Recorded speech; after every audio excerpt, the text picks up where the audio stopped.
Shigeaki Hinohara oo ah dhakhtar u dhashay dalka Japan ayaa tiriyay talooyin uu arko inay qayb ka yihiin caafimaad wanaagga qofka iyo cimri dhererkiisa. Qoraaga Sarah M ayaa maqaal dhawaan ku qabtay majallada Samt waxay ku sheegtay in Dr.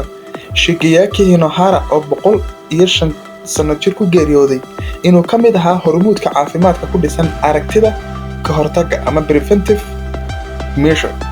Cilmi baaris badanna ka sameeyay caafimaadka jirka iyo maskaxda. Waxaana uu qoray 75 buug oo uu siyaabo kala duwan ugu soo bandhigay arrimaha caafimaadka, gaar ahaan qaybta ka hortagga iyo talooyin qofka ka caawinaya caafimaad qabka.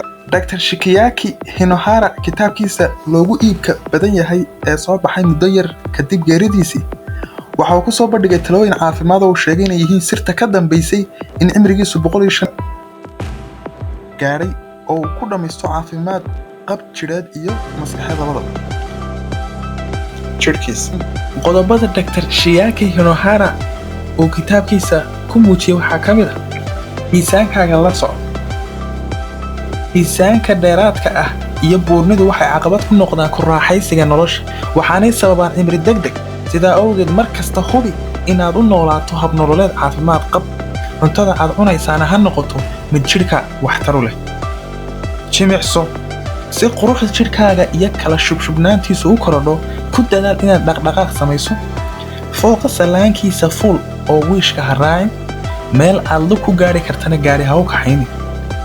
isbeddelkaas fududi waxa uu jirkaaga ka gubayaa dufan badan waxaa qayb ka qaadanayaa ilaalinta miisaanka jirkaaga. ku dadaal cunista cuntada caafimaadka qabta. xitaa haddii dareenkaaga dhadhamo xiiseeyo cuntooyinka warshadaysan.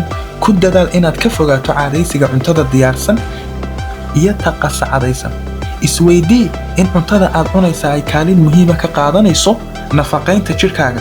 dooro cuntooyinka caafimaadka qaba una fiican caafimaadka sida cuntooyinka hodanka ku ah faytamiinada iyo macdanaha jirka uu ka heli karo tamarta uu u baahan yahay. jimicsiyada jirka furfura iyo islowsiinta xanuunka. mararka qaarkood waxaa dhacda inaad kaar iyo walbahaar aanad arkin dareento. ku dadaal jimicsiyada iyo hawlaha kaa caawinaya hoos u dhigidda walbahaarka iyo kaarka ama dhibta. isaga fogow caatifada nafta warwarka ku abuuraya.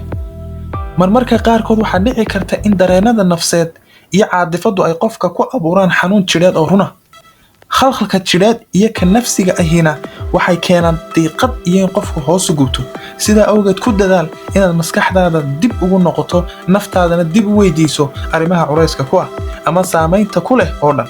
kadibna ka shaqee inaad tirtirto xusuustooda iyo ka fikirkooda. berriha ka warwarin. noloshu waa taxane ay ku xeeran yihiin dhacdooyin kala duwan oo aan la sii saadaalin karin. waxay berri ku aadantahay. dadku waxay inta badan naftooda ku cadibaan warwar iyayna nafta ku cusleeyaan ka fikirka waxa berri dhici doona. waxay is-ilowsiiyaan in timaadada aanay cidi waxba ka weydiinayn.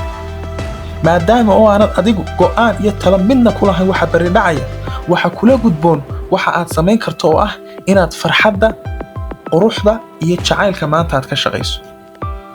dhinaca togan wax ka eeg. haddii aad maskaxdaada ku nafaqayso afkaar togan, waxa uu jirkaagu awoodi kari waayaa inuu helo tamar is-cusboonaysiisa. ku dadaal inaad dhinaca togan wax ka eegto. shayga intiisa xumi ha kuu joogto ee inta wanaagsan arag. waxaad isku arki doontaa inaad nolosha macno badan ka samaysa.